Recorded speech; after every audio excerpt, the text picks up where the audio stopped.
Hello, hello, hello. Good morning. Welcome to Kenny Brown's Cars and Coffee. I'm Carrie Southworth, along with co-host Brad Grissom. Brad Grissom? Brad Grissom?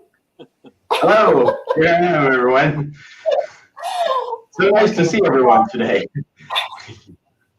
Oopsie. I guess oops, now we're going to Jim. Okay, can we start this over? Okay, we're going to start over, guys. Ready? Here we go. You need to remove Jim. Okay, okay, guys, we're going to start this over. You ready?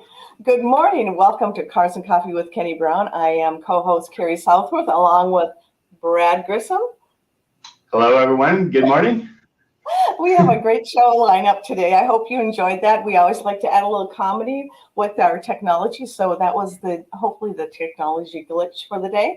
But anyway, we have a great show today. We have, as you know, track and car show season is coming up. And who we have on the show today is Jim Donato from Donato Trailers.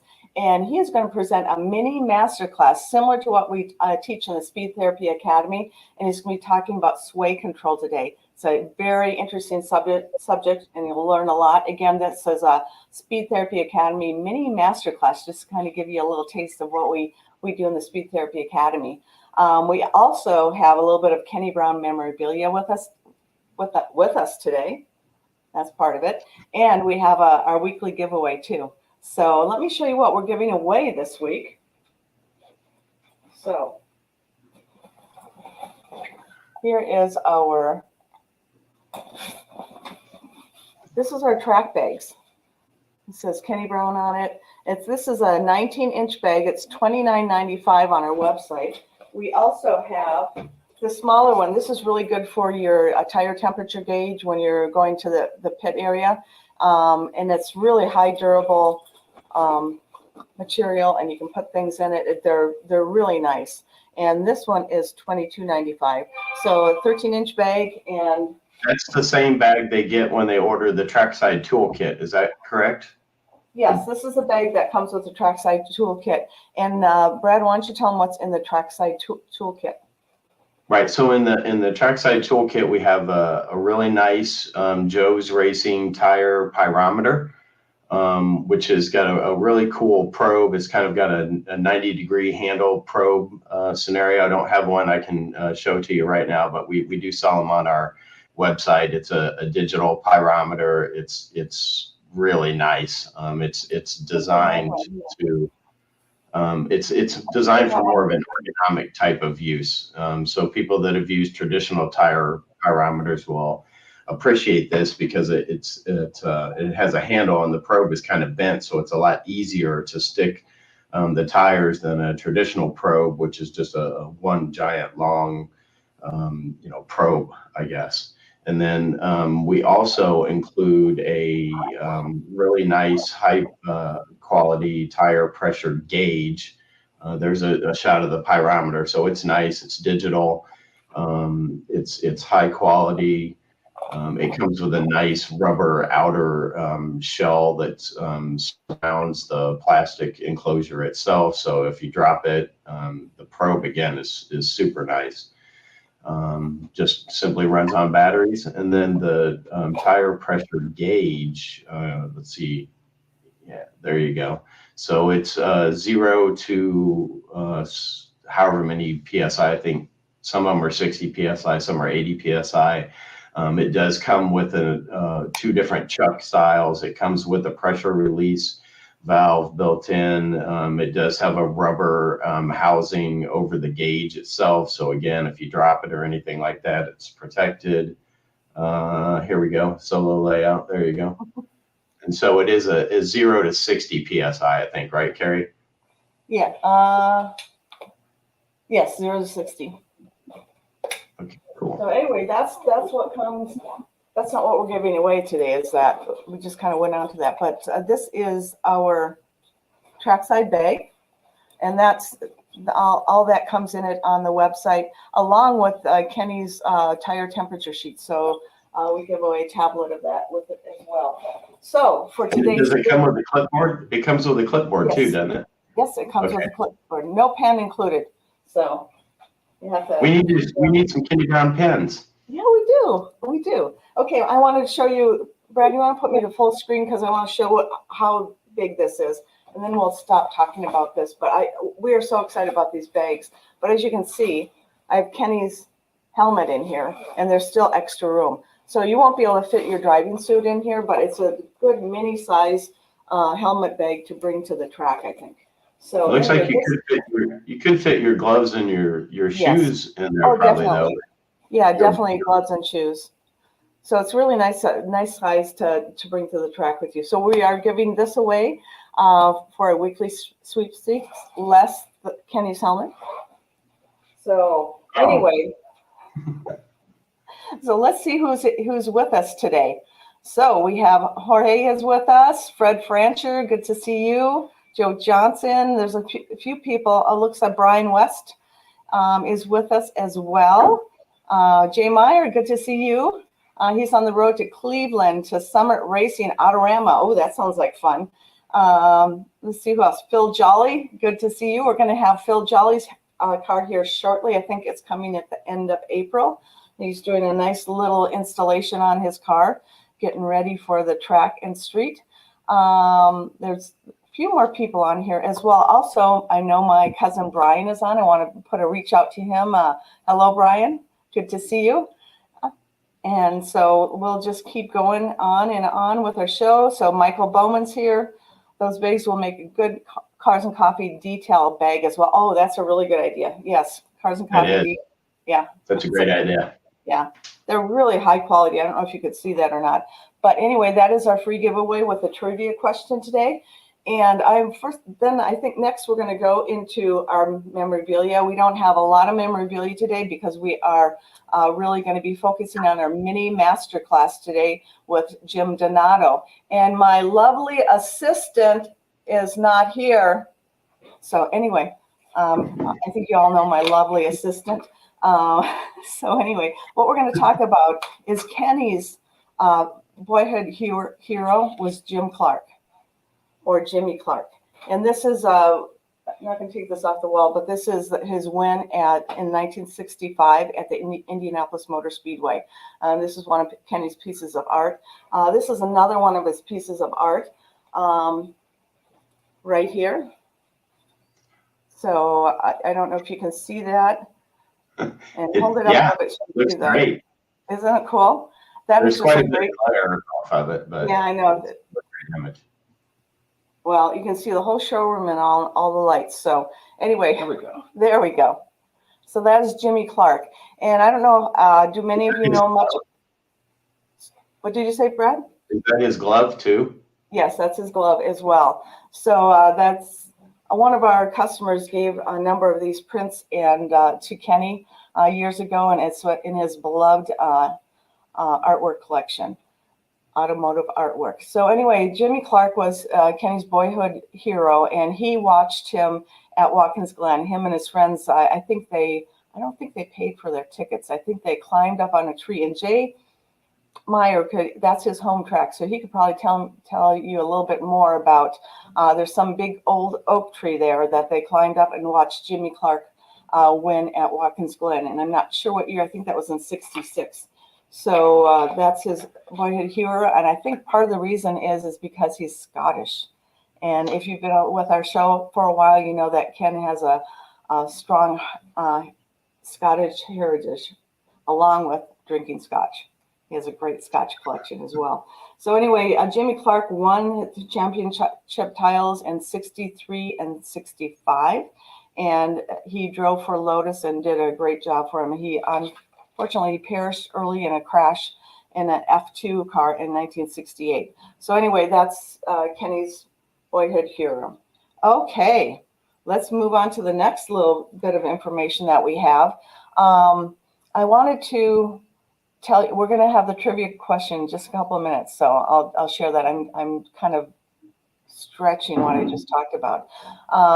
So anyway, we have a lot of questions on our 15-minute calls. We do free 15-minute consults, and we have a lot of questions like, well, you know, what can I ask what is it all about? Well, the 15-minute consult, you can call in anything. So we have a great tech staff here. Kenny did a great job training us. And so we can answer the majority of tech questions you have on your Mustangs. So we answer questions. The other thing we do, and people love this, is we create build plans. So if you don't really know where to start on your car, we create a step-by-step build plan after we talk to you. So we'll find out a little bit about what you're looking for, what your driving ambitions. Is it street car, street performance? Is it track? Are you going to eventually go race with it? As a part-time, just a couple track events a year. And we take all this information and how much experience you've had driving in the past as well. We take all that experience in information, we put it into a physical sheet that you can print out of your computer, electronic, and it's a build plan, and we do step 1, step 2, step 3, step 4. And how many of you people that have had build plans out there know what the first few steps are? Speed Therapy Academy people should know this. Where does Kenny always start? This is not the trivia question, but it is to win the bag. But it is a good trivia question. So I think people can answer that. I will say it right now because people have probably typed it in already. Chassis, suspension, wheels, tires, brakes. That's where Kenny always starts.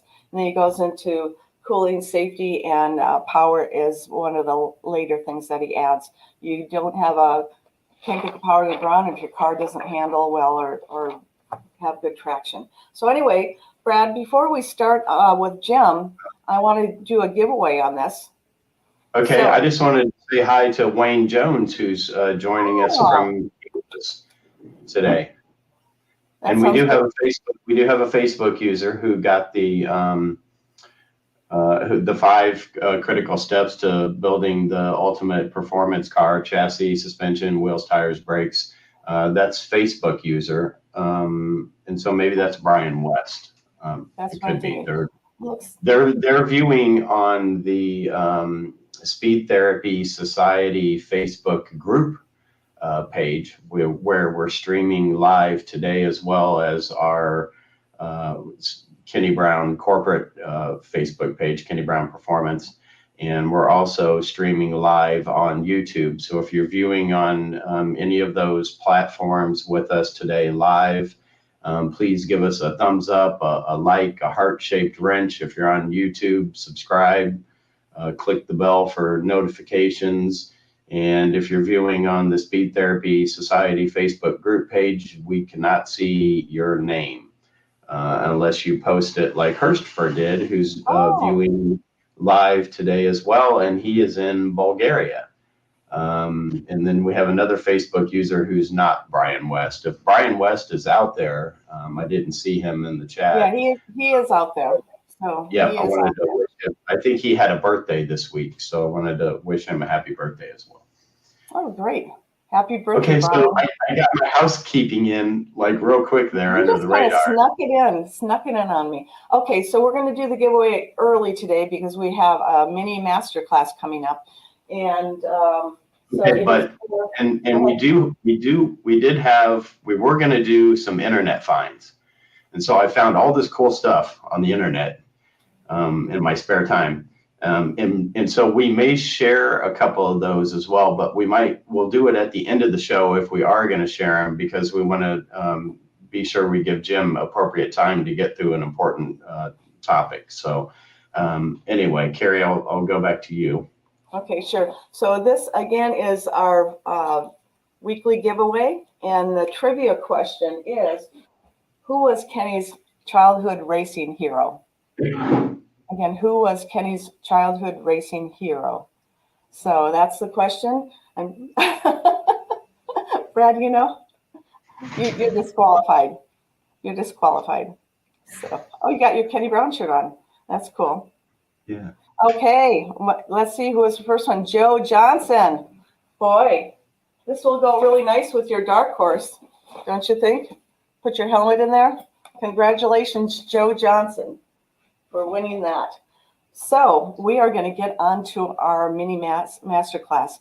And the reason I call it mini is in the Speed Therapy Academy that we offer, we have master classes. We call in industry experts from all over the industry, and they come in and teach master classes and go in depth about different subjects.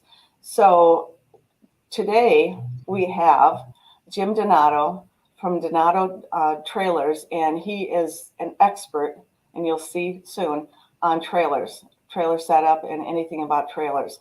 So we're going to introduce him in just a moment.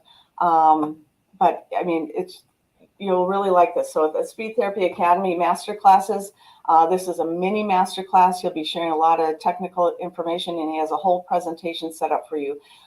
You can ask questions during his presentation, and we'll probably answer them afterwards. So get your questions ready. And I'm going to introduce Jim Donato right now. So Jim, oh, he's not on. There we go. Hi, Jim. Good to see you today. And good to see you guys. Thanks again for the invite, and thanks to all of you for tuning in. I've developed a long working relationship with Kenny Brown and Carrie and Brad, and you guys got the best right here. These are the best Mustang people, and just a fantastic organization. So a little shout out to you guys there, and thanks again. So, well, thank you, Jim. I so appreciate that. We try our darndest, and the only people that we have on our show are high quality vendors and suppliers of people. So Jim is one of those. So Jim, I wanted, before Brad and you start your presentation, I wanted to ask you just a couple of questions, because I think some people have seen you on the show before, but I think it's good to give a little bit of background of who you are, because I know that you have such knowledge in trailers, but you don't have it just in trailers, but you also have it in race cars, loading race cars, low cars. So can you give us a little bit of background, how you started and how you got into this industry? Yep, sure, absolutely. My family started in the car business in 1958. My father started in the AMC Rambler, American Motors dealership. We also had Fiat, Alfa, MG Triumph, all the little imports, and then Jeep. And from 1958 on, in fact, I am still in the same building, so I'm kind of like grew up as a car guy, sweeping the floors and playing in the gas, oil, and grease. And so I'm a mechanic and done all. I am a vintage racer. I race a 62 Austin Healey. I've driven Mustangs in Champ Car Series in different series. I've ran Corvettes in different series, and just all in all car guy like the rest of us. I'm sure that when I get my blood pressure checked, it's more like getting my oil pressure checked. So, like the rest of us. So, that's a little bit of background about me. Just a lifelong car guy and been in it forever. And trailer industry, I've been in for quite a few years. All my experience at going to the track has bled over into the trailer industry. So, understanding what everybody needs when they're taking their race car to the track, as I had to do with mine, helps a lot. And also in the design, my engineering background comes out a lot when I start doing too much math, but that's okay too. It all works out. And just like Kenny Brown Performance, when we do a trailer for a customer, we start with a build plan. And it's iconic that we do the same series and we look at the same thing from the ground up. So kudos to Kenny, and like I said, your guys' team. The build plan is proven and works. Mm-hmm. It even works in my industry. Yeah, so, and that's our thing. So, yep, that's for sure. And our philosophies are aligned. I know that. Again, reason we have you on. So, without further ado, I'm going to have Jim and Brad start the master class. And again, this is Speed Therapy Academy mini master class with guest expert Jim Donato. So enjoy. Okay, so everyone, as Carrie mentioned before, we do our Speed Therapy Academy program, which is phenomenal. It's a 16-week program that Kenny started several years ago, and as part of the Speed Therapy Academy, we have a whole series of master classes that go on during that 16 weeks. So not only is it an intensive learning program where we go through not only chassis, suspension, wheels, tires, and brakes, but we go through aerodynamics, we go through driver coaching, we go through drivetrain, we go through engine, we go through transmission, we go through rear end. When we do suspension, it's extremely in depth. It's 2 weeks of intensive learning. And the master classes fit in and kind of coordinate with whatever that week's curriculum is. So if we're, and one of the things we talk about is race trailers and how to set your rig up at the racetrack so that when you get there, you look a little bit more organized and professional. And these master classes are super intensive. And so what you're going to see today is just a sampling, maybe 20% of what you get when Jim does his full master class for our students. And Jim has been a really valuable asset over the course of the last 3 years as we've been doing this program. And a lot of you who are viewing today know him and have actually been through his master class. But today we wanted to talk about the subject of specifically trailer sway control. And Jim is an expert in that. He deals with those customers every day, advises them, and he's put together a great presentation. So Jim, if you want, I can go ahead and pull this up and we can get started. Does that sound good to you? Absolutely. Yeah. We got a lot to go through in a short period of time. So Yeah, okay. So let me just share my screen here and we'll get on to it. We've got a couple of little videos, Jim. I'll let you explain those as we get into it, okay? sure. Well, the first thing, it's kind of ironic that today here in central Indiana that we have had storms and a lot of wind blowing and a lot of issues like that. So these videos that Brad's going to play just give some demonstration on some models of weight distribution in the trailer and then the effects of sway on tow vehicles and how it works. So if Brad, if you want to play the first one. Okay, yeah. As we all know, sway is the biggest thing that is a problem with tow trailers. And this first one here talks about some weight and how the weight of how the trailer is loaded will also affect this. Properly loaded trailers are easier to pull and easier to drive. Now, in our app, we're going to talk about the force of it and how that affects all.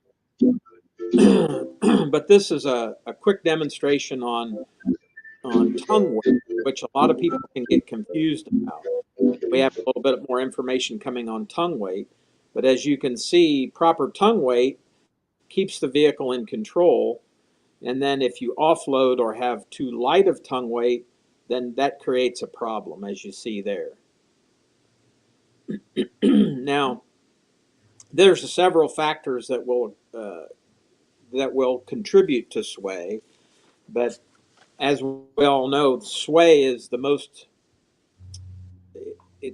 frightening thing when you're pulling a trailer, and it is the #1 cause of most accidents that happen. Again, as you can see through this demonstration, how fast things can get out of control. So being prepared for this is super important for everybody towing any type of trailer. And then this is a little bit of different hitches.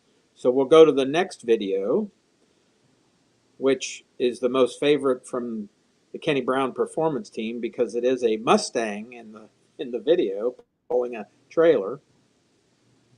And see if Brad will get that rolling. And this will talk also about how fast things can get out of control with improper tongue weight. Now, bear in mind, most all of us are using a tandem axle trailer. So the tandem axle trailer will also help with some of this because it will track a little bit better. But the same results will happen, whether it's a single axle or a tandem axle trailer. as you can see from the difference in tongue weight.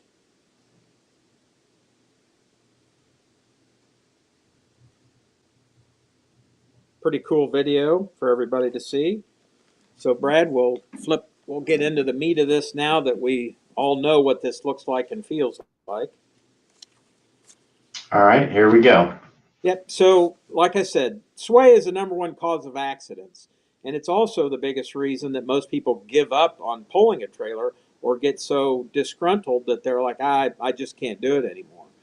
So, a few factors contribute to it: side forces on the trailer, location and pivot point that the trailer is attached to the tow vehicle, bow wind or passing traffic, uneven roads, grooved roads like you see in construction, and then improperly loaded trailer with too little or too much tongue weight, as we can see here. So the most important thing is to have a plan, just like your build plan with your race car, is have a good plan for your trailer and towing it and setting your trailer up to pull it with all of your gear in it. Because we all bring a car, tools, tires, coolers, canopies, chairs, all the stuff we drag back and forth, and it all adds to what's going in the trailer. So we'll flip to the next one, Brad.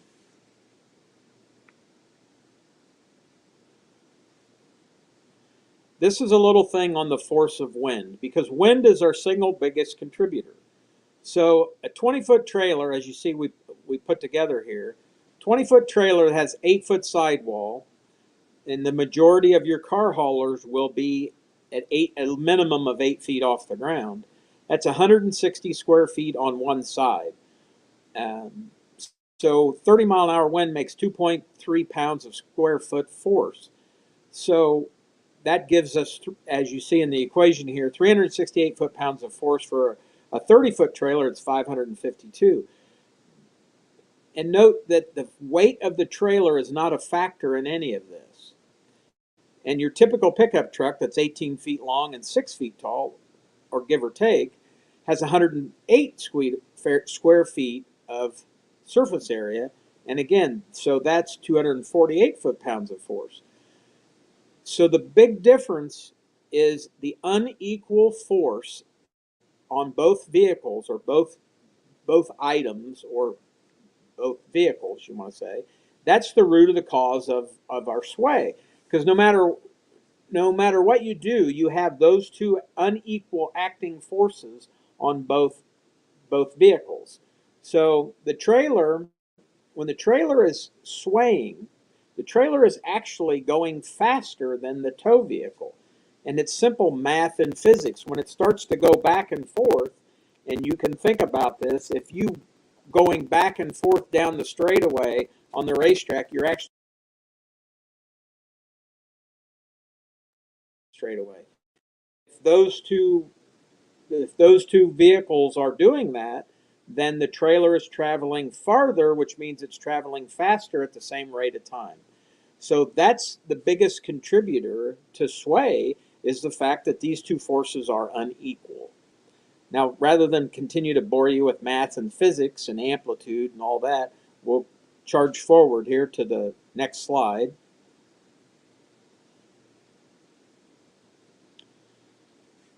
So what most of us use is a sway control device. And the other thing we'll have is our trailer brake control device. And our typical trailer brake control device is either a separate one or integrated one. Brad's got a couple pictures of those. And those are essential to safe pulling also. Now, the DOT in today's world, the Department of Transportation, all double axle trailers are required to have brakes on both axles. And we'll get into the types of brakes in another class, but you'll have brakes on both axles on tandem axle trailers. And those are your typical control devices. This is kind of a recap for most of us. We're very familiar with this. So charging on forward, Brad. Then a little bit of math on proper tongue weight and loaded. Proper tongue weight is 10 to 15% of the total trailer weight. So if you have 2,500 pound car and or a 2,500 pound trailer, a 3,000 pound car, or a 4,000 pound car, you should have 10 to 15% of that. So you should have somewhere between 650 and 975 of tongue weight. Too little tongue weight can create a problem, as you saw in the videos, and too much tongue weight problem.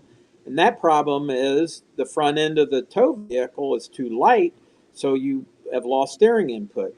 So you'll understeer just like your race car. You'll drive yourself right off of a curve, or you'll go straight instead of turning. So there's a few rules of thumb that we can use to measure that. Not everybody has a scale or a way of measuring tongue weight or want to go through that painstaking process. So the general rule of thumb is measure from the ground to a specific point on the back of your truck or tow vehicle. I always tell people to measure to the bottom or top of where your hitch plugs into the back or your receiver. A lot of pickup trucks, that's 15, 18, 19 inches. Now this is with no load on the back of the truck. And then hook the trailer up without any of your weight or sway control and measure how much the back of the truck drops.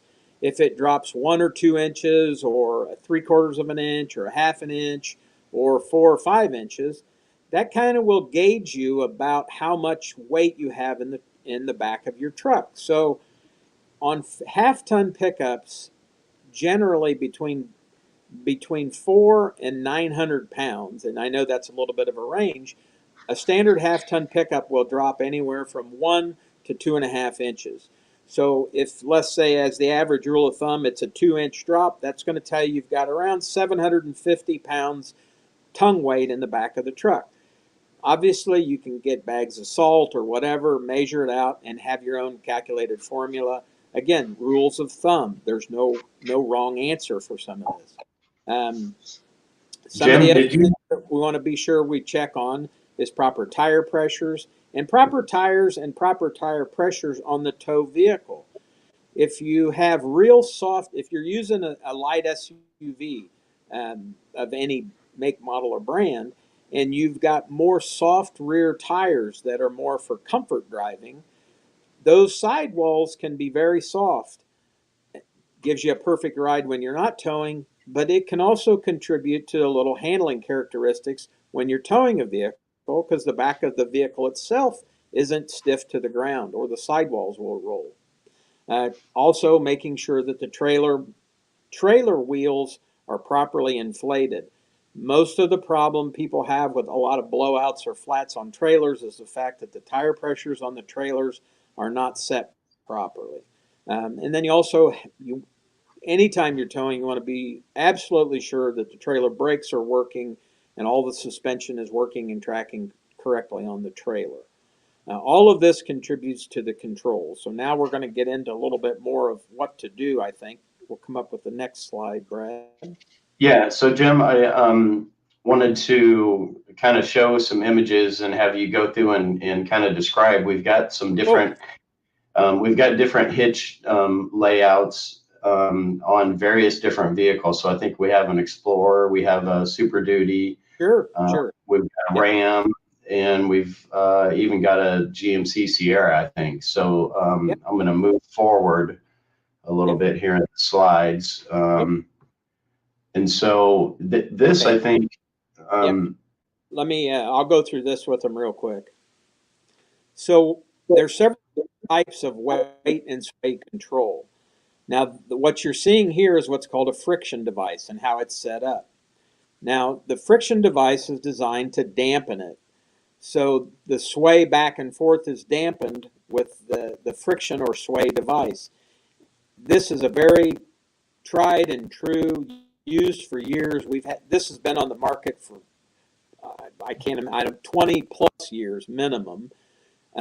Works well. Is typically designed for a steel trailer. It does have to have its own attaching point to one of the tubes in the front of the trailer. And then you see the weight control is done with the springs and the chain. Again, this is a very, very tried and true system that's been around for a long time. This system there's a couple things that people don't realize about that system. and one of them is on the friction devices. It should be removed to be when you back up. And again, we'll get into more of that in the master class, but there's some more stuff about that. Now, what you see here is a recurve. Now, these have been on the market for a little while, but they are a new type of system that uses um, a sway control device that's built into the knuckle head of the hitch. These work very well also, and they're attached at the trailer to a specific point. Again, a very tried and true recurve. This is this is the top of the recurve system. As you see, there's no swinging, no hanging chain or anything, and that top point is a solid point, and then the sway is controlled in the head of that device. Again, very good system, one of many that are out there, and this is called a recurve. So we'll go to the next one. This is that one. That's a Reese. That's a 66550 Reese. That uses the material, the parts that attach to the trailer, clamp onto the frame. No holes are drilled to the frame, which is what we recommend on all aluminum trailers. Don't drill any holes in the frame. But this device uses like brake shoe material on the part hooked to the trailer, and then the friction and the sway control comes from the friction of the bar onto that surface, that brake shoe material surface on the that's attached to the trailer. Again, that's a Reese system, very good system. And we'll go to the next one.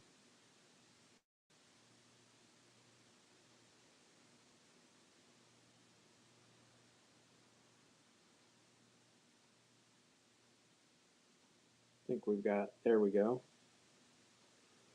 Okay, this is another Reese system, just a little different design.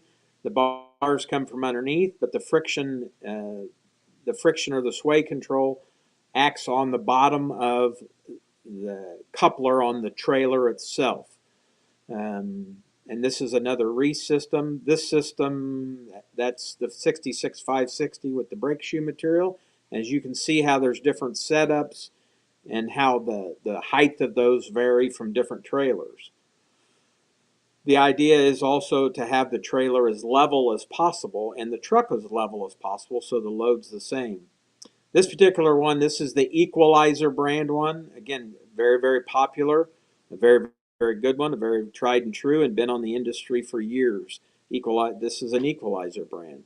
So as the pictures show, there's several different types, just like there is cars and everything else. There's several different manufacturers out there that have a form of integrated weight and sway control.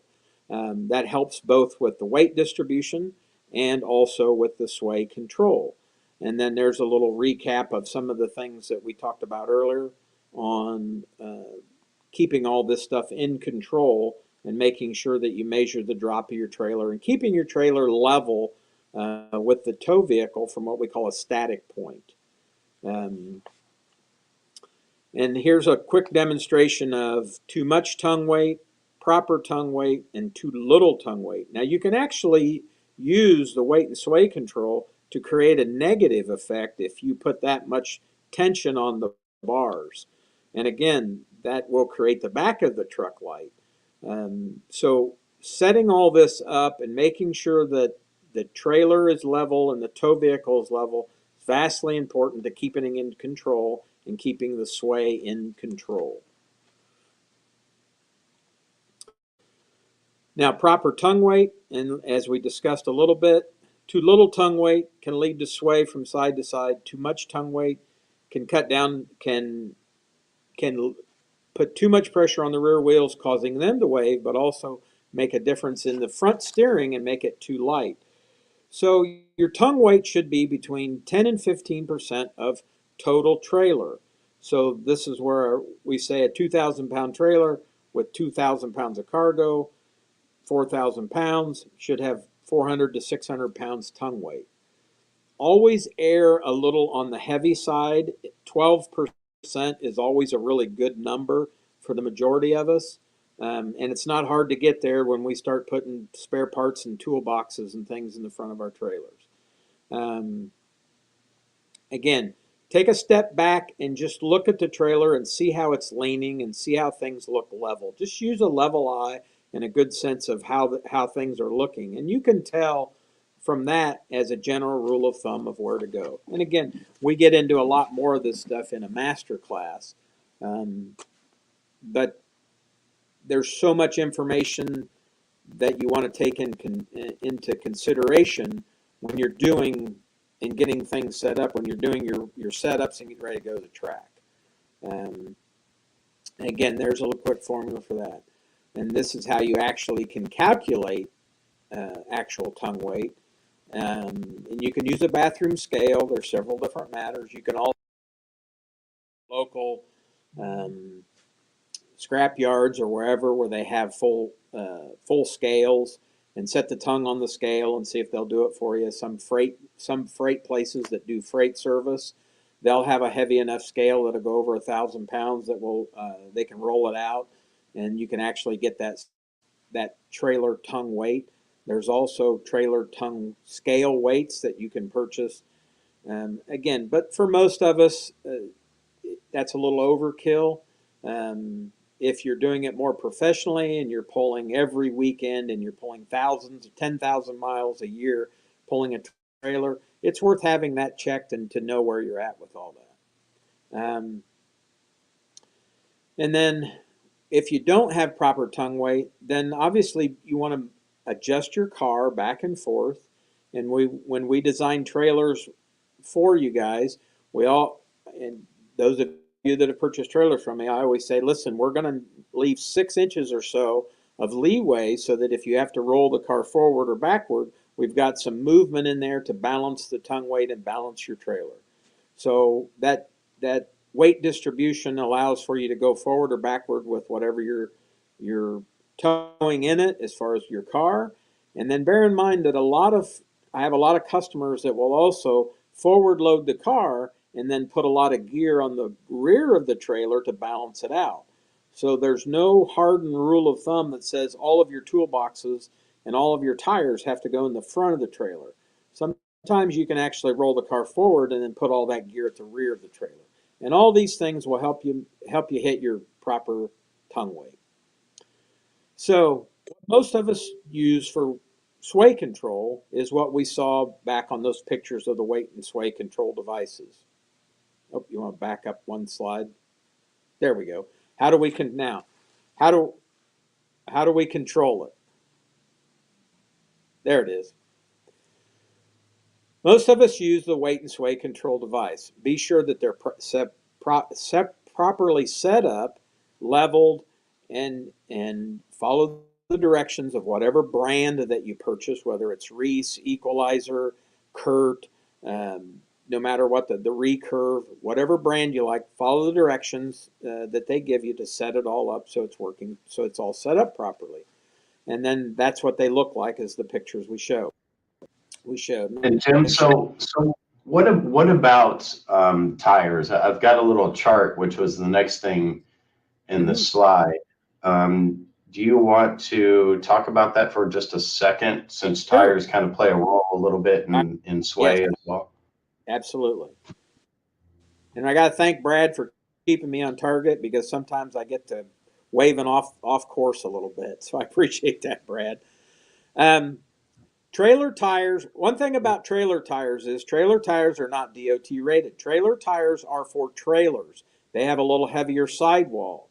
So I don't advise anybody to put passenger car tires on a trailer. Put trailer tires on your trailer because they are designed for the trailer.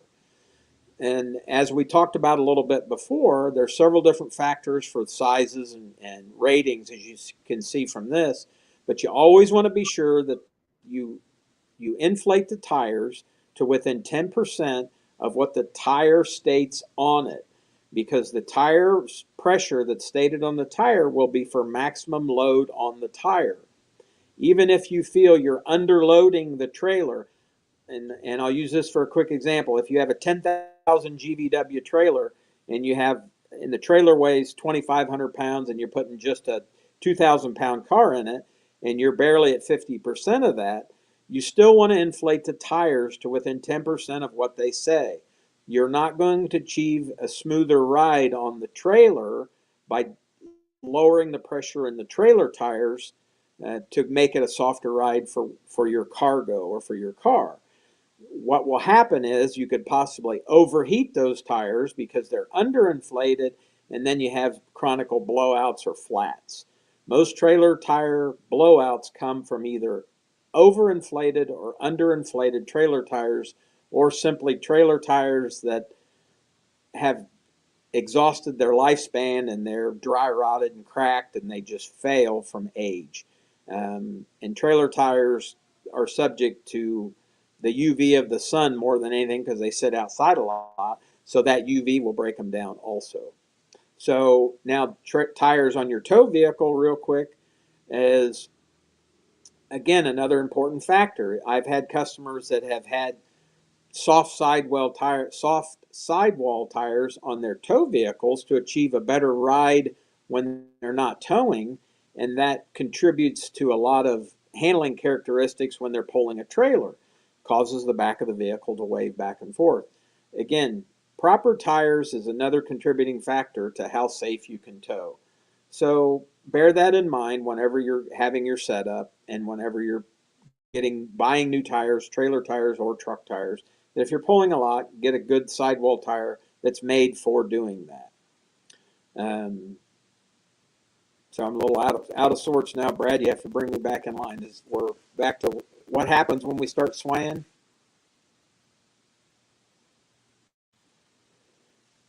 Last slide. So we went over most of it, but there was just a couple of general rule of thumb notes on what to do when you start to notice your trailer is swaying.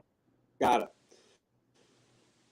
Okay, so you're pulling down the road, and again, what you have to realize is when the trailer starts to sway, what happens is the trailer is traveling faster than your tow vehicle. Two things you can do. You can slightly accelerate so that the tow vehicle and the trailer get back to matching speed, or you can manually work your electronic brake controller to slow the trailer down, which will also straighten it out immediately. Most people don't realize that you can do that. And that's why most electronic trailer brake controllers have a manual override, because if you manually override your rear brakes when you're in a sway, it will straighten the trailer right out. And the first time it happens and you do it, you'll be totally amazed how fast it straightens it out. Now, I don't advise you going to full 12 volts and locking them up.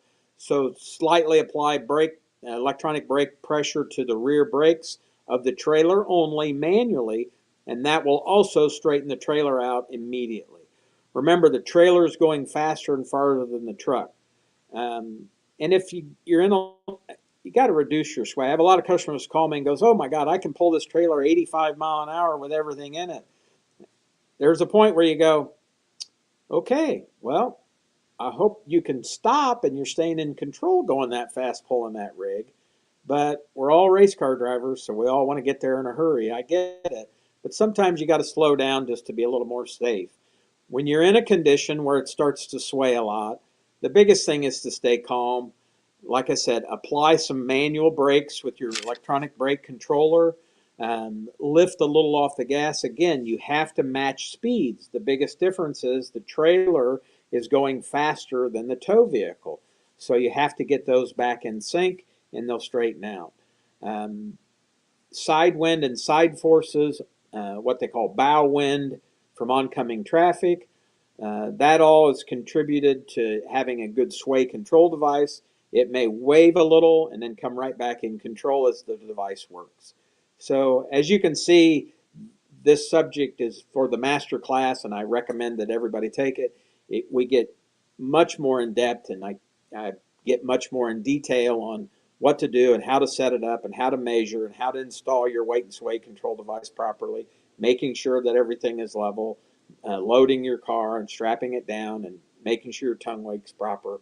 So I can see, Brad, that I've rambled on quite a bit, so I apologize. So make sure we have time for questions. So Yeah, and so we do have a couple of questions, but I wanted to thank you for that, because this is really valuable information, particularly for people that are fairly new to towing, because a lot of folks are. I don't, I drove a big truck with a trailer for several years, and I did it fairly regularly. And in the last 10 years, I haven't driven a truck with a trailer on the back of it at all. So, practice makes perfect, but you always need to be cognizant, of trailer sway. And when you're running a tag trailer, it's different than running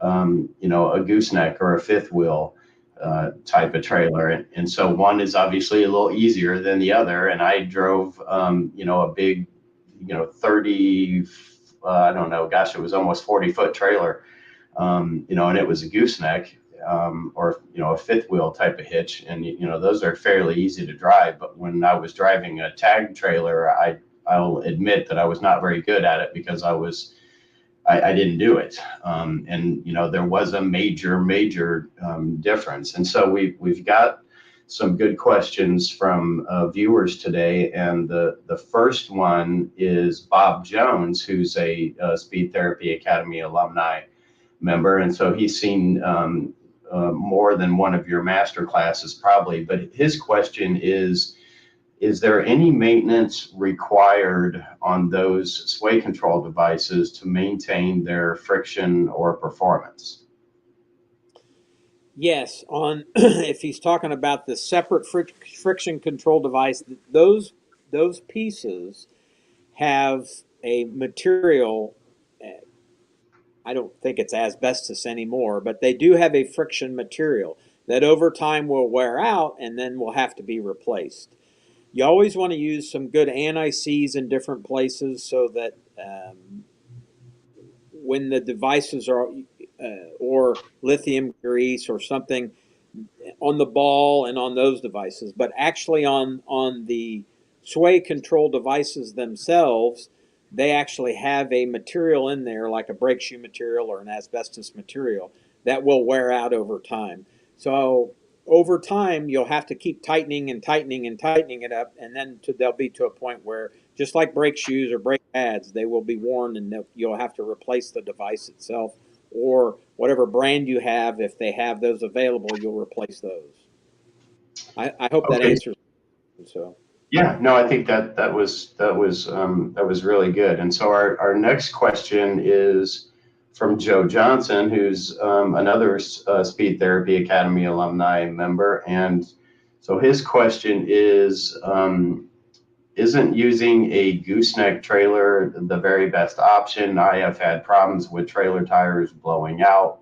Most tire dealers will not put light truck tires on trailers. So it's like three different comments, sort of questions. sure, yeah. To answer Joe's question, yes, goosenecks pull completely different, and all of my gooseneck customers will attest to the fact that pulling a gooseneck, completely different. The attaching point to the tow vehicle, different location.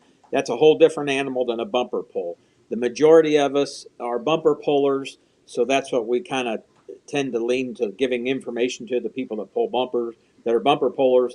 But yes, a gooseneck, by far, if you have the capability for a gooseneck and have gooseneck trailer, that's the very best solution, hands down. That's correct. And if you've had problem with trailer tires blowing out, be sure to make sure that the tire, again, getting your total trailer, loaded trailer weight, making sure that the tires have matching capacities for that. There is a lot of trailer tires on the market now, and we use the term in the industry called steel carcass trailer tires, and instead of like radial tires that have steel belts or nylon belted, these are steel carcass. In other words, the entire carcass or the entire surrounding of it is a steel carcass tire. heavy duty, go 10, 12, 14, go to a higher ply tire or a bigger tire. But it's matching the tire to the weight and making sure that the tire is properly inflated.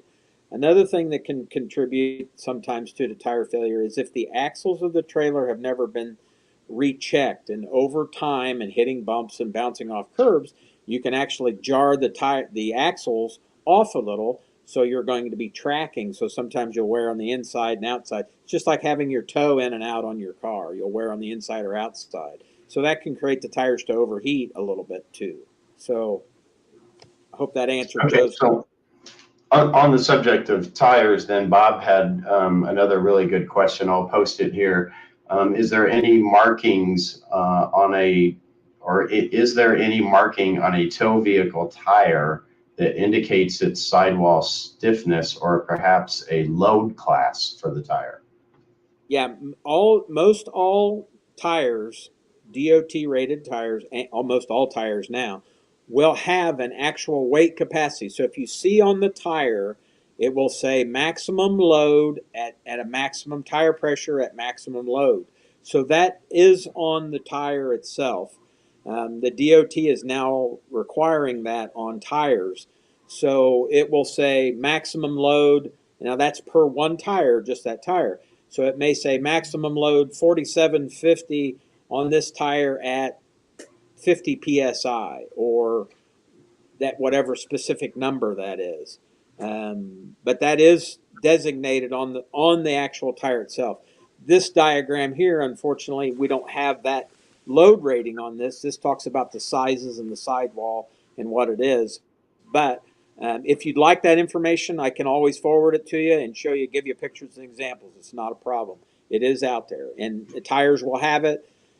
I usually got to get down there and look for it, but it's imprinted on the side. Hey, Jim, I have a quick question for you. Can you hear me? Jim, can you hear us? Jim, did we lose you? Can you hear us now, Jim? We've got no audio for Jim.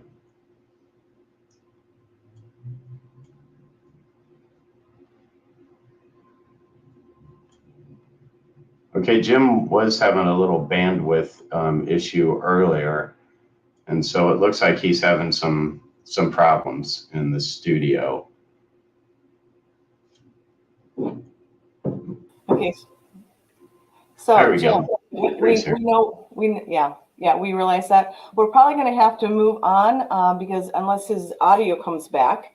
And Jim, we thoroughly enjoyed Jim today. If you put in the comments, he'll be able to see that you appreciated him coming on and sharing his knowledge.